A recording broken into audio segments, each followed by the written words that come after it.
Musa!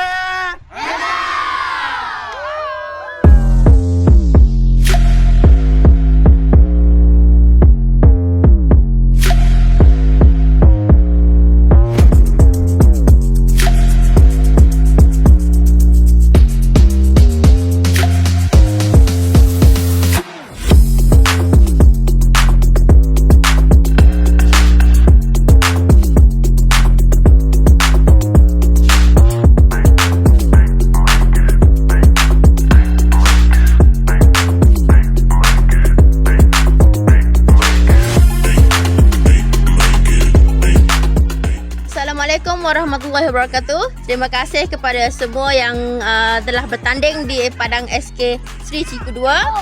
Tahniah semua. Oi, go!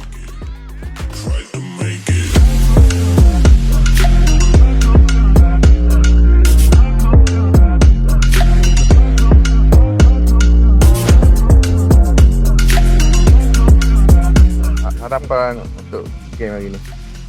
Saya harap semua berjalan dengan lancar dan terbaik untuk semua tim. Okey, Assalamualaikum.